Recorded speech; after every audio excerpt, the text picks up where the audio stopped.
My name is Bryce, and I'm a dreamer. Both waking and sleeping, my rich and vivid imagination has been keeping life interesting since I was very little. So I'm going to share those dreams with you, and I'd love for you to share your dreams with me. Let's do this together in a little place that I like to call Somewhere in Dreamworld.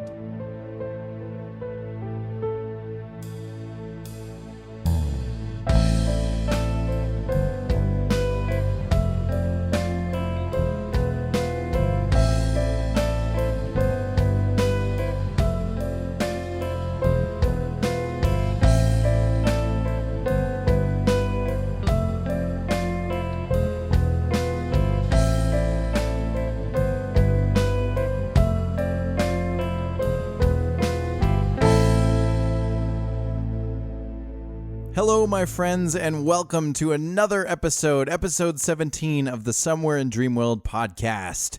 This is the podcast about all things dreams, waking, sleeping, and others if they exist. My name is Bryce. I'm your host. I'm not an expert on dreams, but I do have a lot of them, and I love talking about them, and I would love to talk to you if you like to talk about them as well. So that's the purpose of this podcast. And of course, this episode, we have to get right to the sponsors.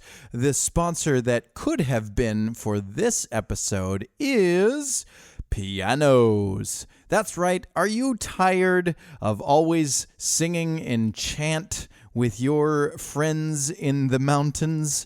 Well, boy, have I got a way to spice up your music. No longer are you confined to only voice, but now you can use a set of white and black keys, and they are attached to hammers and strings, and together they make vibrations in the air that are soothing to the ears, provided you hit them in the correct order. Yes, pianos. If you'd like to have a piano, then you must buy one. In this episode, we're going to be talking about the title track. What does that mean, Bryce? Great question, person asking that question. The title track, Somewhere in Dreamworld. It's the name of this podcast. It's the name of the album. I've been talking about it for years and years and years, and now the album is out. I mean, it came out back in March, but the time has come to talk about the song itself. So, a little bit different episode this week, or this month, rather. We're going to be focusing on songs. So this is all waking episode of the podcast, all waking dreams. Stay tuned. There's plenty more episodes of sleeping dreams to come. But in this one, I want to talk about that song. But before we get into talking about that song, first things first, the news. We've got a couple of shows coming up for Midnight Notion. I've been teasing them for a while, but now I can finally say them out loud. On August 17th, we're playing at the Skyway, opening up for a band called OBB. OBB is the Oswald Brothers. They're coming all the way from Atlanta, all the way up to the Twin Cities. And, if you haven't heard of them, you should check them out. They've got 19,000 YouTube subscribers. They've got 150,000 monthly plays on Spotify. I'm not saying this is a pretty big deal, but you should probably come to this show. We've got a really good setup. We got a good set list lined up for you, and I think you're going to enjoy the cover song we pull off towards the end. That's all the teasers I'm giving about that. Then on the 29th of August, we're playing at the Caboose once again with a couple of new friends, and of course, the last band of the night is the Jelly Bean Johnson Experience. If you haven't heard of them, you should definitely check them out as well, because Jelly Bean Johnson is, he used to play for Prince. He used to play for The Time. He's a really well-respected musician in the Twin Cities. I can't believe I get to share the stage with him. It's going to be an exceptional night, and we've got a great cover song for that night as well. As far as improv is concerned, I've got Super Showdown coming on Fridays in September and October at Huge Theater. That's a show that I created, and I created it because I wanted to be in this next show, ka-baam, which is Saturdays in September and October. So you can basically check me out in the show that I wanted to be in, and then check me out in the show that I created before I was in the show that I'm in. Does that make sense? I don't know. Check out Super Showdown and ka-baam Fridays and Saturdays, hugetheater.com. This is the last episode where I get to talk about the Huge Theater Capital campaign. The campaign ends on September 1st, but don't worry if you're listening a little late. Huge Theater is a nonprofit organization, and they will always accept your donations. This is the big one, though, the Capital campaign. We're trying to buy a new building, and by we, I mean the community at large. If you're a supporter of the arts and you haven't experienced Huge Theater yet, I highly recommend it. It is a wonderful, wonderful place. It's changed my life for the better, and it's changed many of other lives for the better. So please, anything you have would be more than welcome. And anyone you know, if there's a lot of people...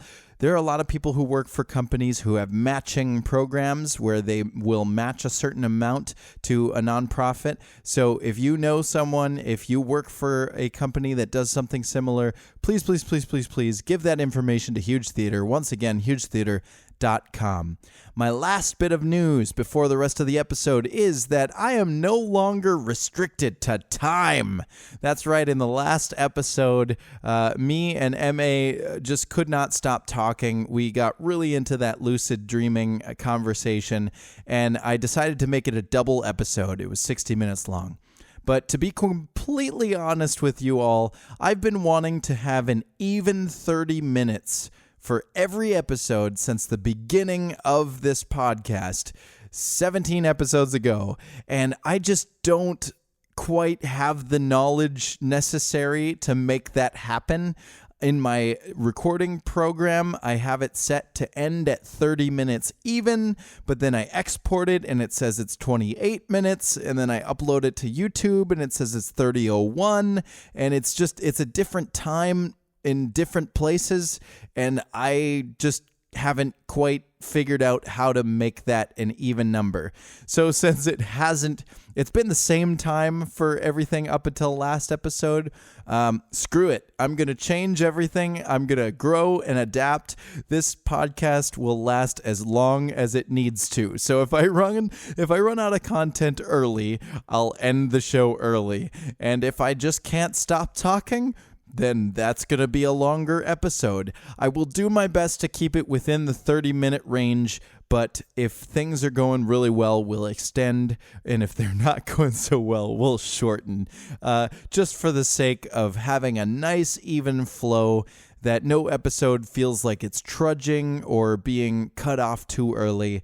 I've decided we're going to I'm basically telling myself I'm waiving the restrictions of the 30-minute rule, and this episode is the first time that we're going to just see what happens.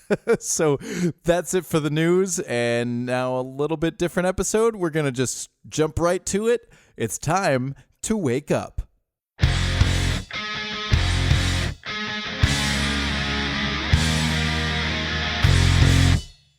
So let's talk about the title track, Somewhere in Dreamworld, the song that, I guess it's a lie to say that it started it all, but this was sort of the start of me getting out of relationship songs and experimenting a little bit more with the mind and the brain and what other content is out there. I looked through the archives, I looked through all of the things I've created on my computer over the years, and the earliest form I could find this in was there's a program called Tab Edit that I had a long time ago. I was using that before I could record at home. And the earliest version that I had tabbed was from December 7th, 2005. Now, I happen to know just by memory that the song's very, very first form I was the piano intro, the dun dun dun dun dun. That was written in a music store, probably somewhere around 03, 04. I can't really peg the date because it's not like I just did it and then came home and documented what I did that day. But I remember doing that in the store. And the guy that ran the store kind of turning his head up and going, "What is that?" There's a little store in New Prague, Minnesota, just a little hometown shop. That's where I bought my first couple instruments, my first guitar, my first drum kit, or second drum kit, rather.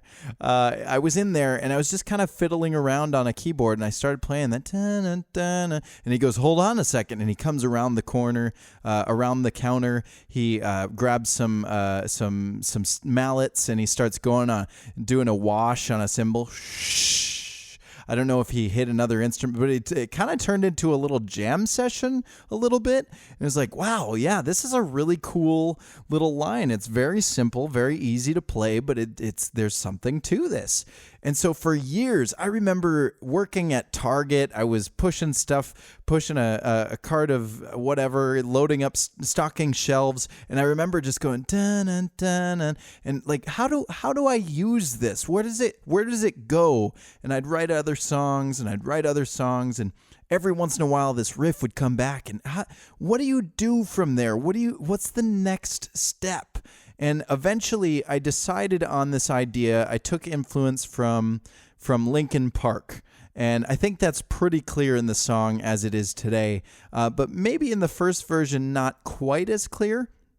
But I really liked what Linkin Park did with their songs when they would have sort of they have that rapping verse and then that really aggressive yelling, screaming, loud guitars chorus. So you'd have, I'm thinking specifically of the song In the End. It has a really nice piano lick in the beginning. It kind of gets a nice rap for the verse. It's real low, not a lot going on, just the piano and the drums and the rapping.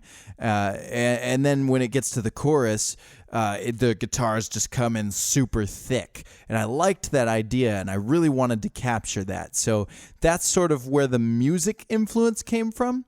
As far as the lyrical content, I think it was pretty early that I decided on the name Somewhere in Dreamworld. Dreams, again, has been a part of my life for a long time, and I was really obsessed with it. Probably around this time is when I really started to grasp onto the dream thing. And so I decided Somewhere in Dreamworld on the title. I also thought maybe for lyrical content, I would do something along the lines of One by Metallica. For those of you not in the know, Metallica's song One is based on a story called Johnny's Got His Gun, I believe, or Johnny Gets His Gun. It's a story about a person who goes to war and is blown up by a landmine, loses limbs, loses sight, loses hearing, can't speak. It's basically this character ends up as just a body, and there are people around him, and he can hear the voices, but there's literally no way to communicate. He can't squeeze his toes or his fingers because they've all been amputated. And he can't respond with voice. He can't respond with eyes. He's basically just a body and a mind, and it's just the most terrifying idea. Pretty much the scariest situation I can think of that a human could experience. So they wrote that song about that situation. I wanted to take influence from my major influences and do something similar. Instead of someone who went to war and got blown up, I wanted to get into the mind of somebody who was in a coma. So I wrote Somewhere in Dreamworld initially thinking, what would the person in the coma be thinking? Now, keep in mind, this is 2005. This is about an 18-year-old Bryce doing his best to assume what a person in a coma would think, knowing that also I've never met someone that was in a coma. I didn't do any interviewing. I didn't really do any research at all. I just guessed using the vocabulary that I had at the time. So I would like to play for you. This is going to be real interesting. I want to show you the before and the after version of the song. I'm going to play for you the very, very first recording that I could find. Now, I said I had a tabbed version in 2005, but I got into the Institute of Production and Recording. That's where I went to school. It's an audio production recording college, technical college in Minneapolis. And when I was there, I suddenly had access to all these studios and all this recording equipment. And my first thought was, I am going to record the songs that I've been writing for years, and I'm going to put them out in an album. And that album is going to be called Somewhere in Dreamworld. So again, this is 2005-ish is when the idea even came to turn it into an album. This recording is from September. Well, I don't know when the recording process, who knows how long it took, but the first mix that I have to share with you is from September 18th, 2006. I apologize to your ears in advance. This doesn't hold up well. But here is, without further ado, the very first recording of Somewhere in Dreamworld. Do your best to make it through. I promise it gets better from here.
One thing I've always really, really enjoyed doing is looking back on what I've done in the past and recognizing how far I've come just in the time since. This is one of those moments where I hear that and I cringe. The mix is awful. There's this weird middle frequency that's just kind of like the guitars they just remind me of the early 2000s, and not pop radio either. I'm talking early 2000s local musicians first learning how to put things together. It's a mixture of emotions. It's some good, some bad, but overall, it's a good reminder of how far we've come, how far I've come. I know that when I hear that, I go, wow, I'm so glad it is what it is today, because that... So let's talk about what happened. I listened to that and I can immediately recognize that I wanted to do way too many things with this, and I just made as much noise as I possibly could, because that's what people are interested in, right? They want to hear as many things as possible. So here's this piano riff, but what if there's a guitar solo over the top of it? And we'll just make the bass just move all over the place. We'll add 3 extra harmony guitars just because, and it's just layer upon layer upon layer of really, truly unnecessary nonsense. It doesn't need to be there. So now I've matured in my songwriting to know that there are parts in your songs where maybe the guitar shouldn't play for a while. Hang out for a bit, let the bass do its thing, and then come in where it's more important. So just little things like that in the song. Yeah, those of you who've already heard the album, the new album, what's the word I'm looking for? The canon version of the song. Those of you who've heard it, you might have already noticed a couple of differences, but actually, musically speaking, not that different from what it is today. The intro, I had this whole guitar solo thing in the intro that's no longer there. I cut that so that we can get right into the meat of the song sooner. There is an extended outro now that has a little bit more piano and singing. What's a good song to reference? I guess Bohemian Rhapsody would be kind of the feel for the ending of the current version. As far as the solo that remains stayed mostly the same, but there's a few notes at the end. There's some stops and starts throughout the song. And a big one I really want to call out is the fact that, the words are completely different. We'll get into that. But the delivery of the words in the verses, in the first version of this song, and actually for several versions, it was just spoken word. It wasn't rapping. It was me just talking. It was that, where does your mind go when you finally lost your way? And I thought that the reason I decided to go that route instead of rapping is because I felt like I wasn't in a place where I could comfortably call myself a rapper. I felt like I was a rocker. I think some of it might have had to do with wanting to really capture this coma idea that I had. And so I felt like maybe this aggressive rap style didn't fit that. Maybe I should pull back and be more introspective, if you will. Be a little bit more just, what happens when you're laying here and you're thinking? And I think that's really what was on my mind. But did it work? No. I don't think it ever really worked. But you know what's really funny about that is it stayed that way for years and years. So this recording is 2006, right? The recording that is now out came out in March of 2019, but the actual recording process was happening in 2018, last year. Up until days before I recorded the most current version of Somewhere in Dreamworld, days, maybe weeks at most, the song was still intending to have that sort of talking, whispering feel. So we're talking almost 15 years that this song existed, Is my math right? 2005, 15, yeah, almost 15 years that this song existed, that I was keeping that sort of spoken word version. And here's a funny story. The reason why I decided, you know what? No, I can rap the verses. The reason I decided that was I was actually hired at work. I was working as a video production person. I was doing a lot of video editing, and someone asked me, "You're a musician. Can you write a rap song about an atherectomy device?" And that's about the most random request I think I've ever had, but I did it anyway. So I wrote a rap song about an atherectomy device, which is not something I knew about, but I did the research anyway, and I put together a song. And I didn't perform the rap myself, but I wrote it. And so I felt pretty good about that. And a few other clients caught wind of this little thing that we put together, this little music video. And a second client said, "Hey, we want a rap song for our retirement program." And you can actually watch that on YouTube. I'll put the link in the description. But that's a company called Sage Glass. Their program was the Retirement Accumulation Program. So RAP was the acronym. They wanted a rap song, so I decided to write a rap song. So I actually got hired by 2 different companies to write 3 different rap songs, and it felt like it was out of my wheelhouse. But after those 3 songs that I did, I felt like, hey, you know what? This is something I can do. I have this skill set. Why shy away from the influence? Again, Linkin Park as the influence. Why shy away and pretend like that's not what it is? Why not double down, go all the way in, and make it what it's truly supposed to be? So part of deciding to go with a rap, I had to go through some lyric changes. So I started looking at the song, but why lyric changes? Why couldn't you just rap it the way it was? If you go back and listen to the song, there aren't a lot of words in the verses, and it kind of, for lack of a better word, it trudges. And that's one of the words I used in the new lyrics. It trudges along. It's a very slow moving pace. That verse, that dun, dun, dun, dun, dun, in the verse, it takes so long. And when all you're saying is, "Where does your mind go?" you have to wait so many beats before your next line. It's too long. So when you decide that you're gonna do rapping, the first thing that came to my mind anyway was that I need to fill the space with more words, give a little more meat to the meaning behind the song, and a little more weight to the subject matter, and really, really fill it in with some nice rhythmic, just some rhythm. Give it some rhythm. Give it some movement, some flow, really flow with the song. Because without the flow, it's just kind of, it's aight, it's okay. And so I started looking at the lyrics.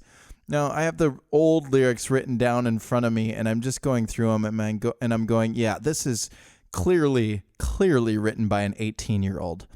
And then I started thinking, well, let's go back. The influence. Linkin Park, when Chester Bennington died. For those of you who aren't familiar with their work, you should be. It's very good stuff, but it's okay if you're not into that. Chester Bennington was the voice of the band, and he committed suicide in 2017. And it affected me more than I thought. I wasn't following the band. I never got to see them live. I didn't own any of their records, but I really appreciated what they did on the radio and the little movie spots they got here and there. I liked the music that they made, and they really, really influenced this song.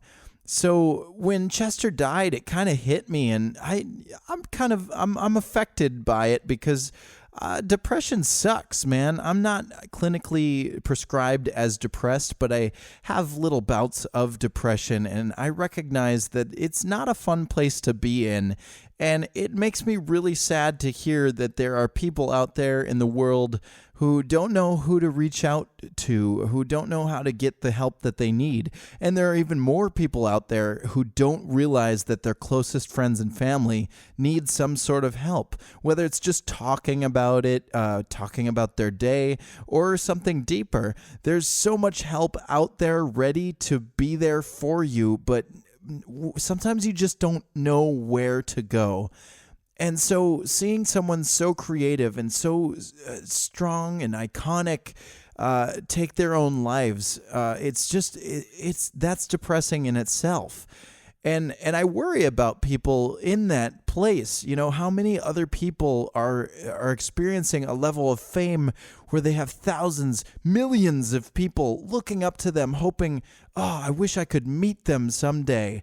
But on the inside, that person is just saddened to the core, and it just made me feel all the feels.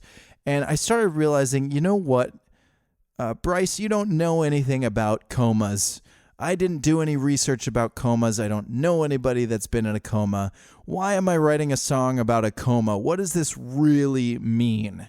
Maybe the song should be about dreams. Maybe it should be about nightmares. And then I realized, no, this song is about depression. This song is about the weight of the world dragging someone down, and it often feels like you're trapped in a nightmare and you just can't break free.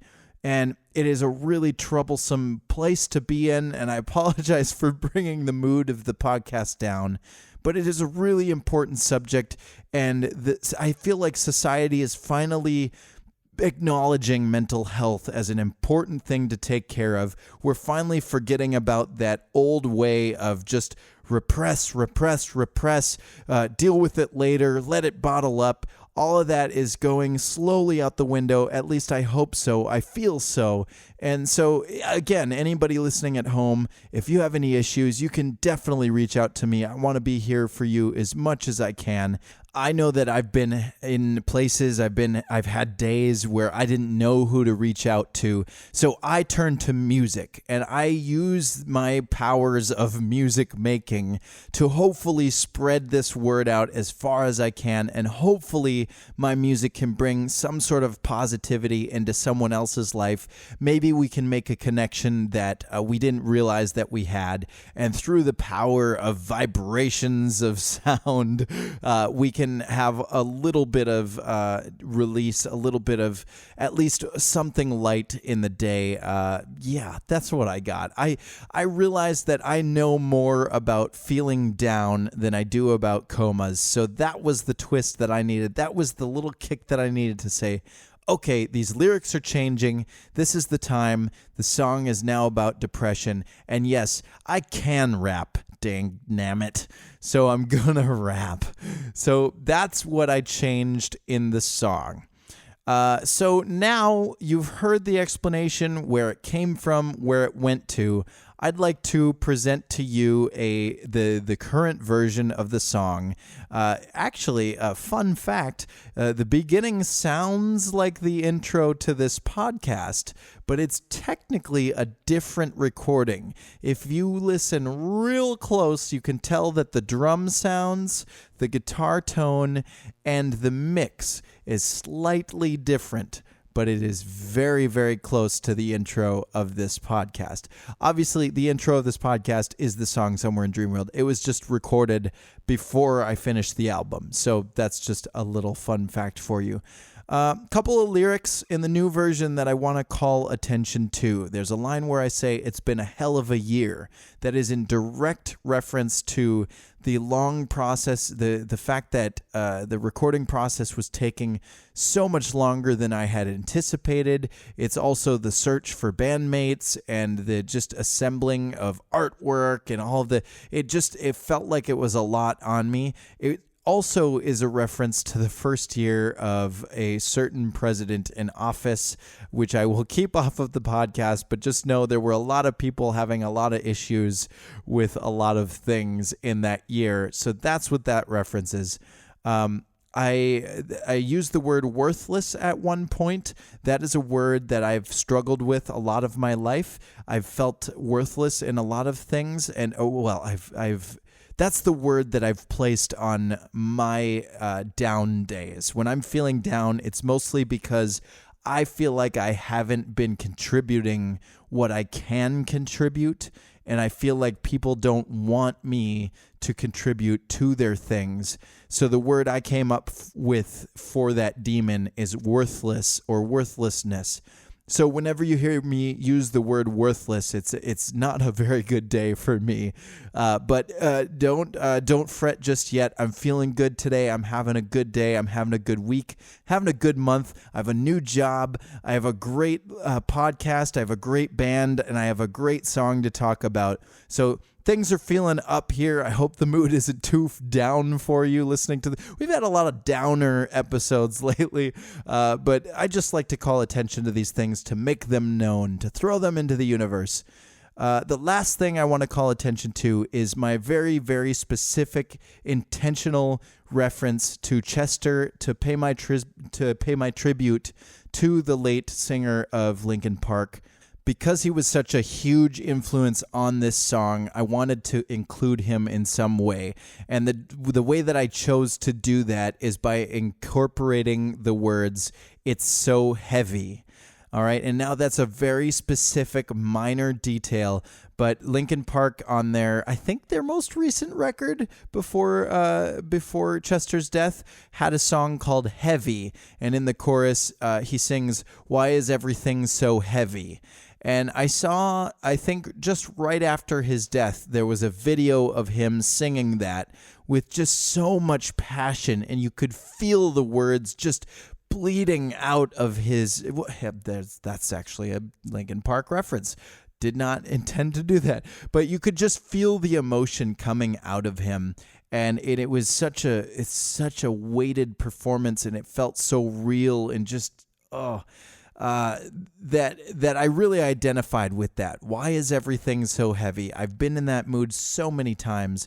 So in order to show that I connect, I empathize, I feel for you, Chester and family of Chester and friends of Chester and anyone who was a fan, I feel for you. I'm here for you. I empathize with what you're going through, and I hope that together we can make it through. Maybe music can help us through that together. So, without further ado, the canon version of Somewhere in Dreamworld from the album Somewhere in Dreamworld, presented here on the podcast Somewhere in Dreamworld. Enjoy.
I cannot be saved by anyone. I cannot be saved. Oh, I cannot be saved by anyone.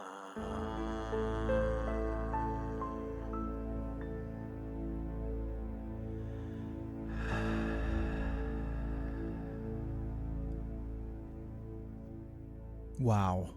Just wow. I know it sounds a little bit like I'm patting myself on the back, but if you would just listen for a moment about to the difference between 2005 and, well, I guess the recording 2006 and 2019, the difference between those two recordings is outstanding. Oddly enough, like I said before, musically not super different. The piano solo is almost exactly the same. The guitars are barely changed except for the solos, and the structure of the song is pretty much the same as well. But just from all angles, performance of the vocals, performance of the instruments, just less noise and more dynamics. It feels much more mature. The song feels like it actually has meaning. It's not a made-up story about a made-up person. This is a real-life situation that many people experience, and it's something that I'm really proud to call a piece of art that I did. I'm very, very, very proud of this song. I'm very proud of the album, and I'm so, so very proud of this podcast. So with that, I leave you on this episode, number 17 of the podcast, with just a nice little story about a song. This episode could have been brought to you by Pianos. Get yourself one today and play a nice little solo on that sucker.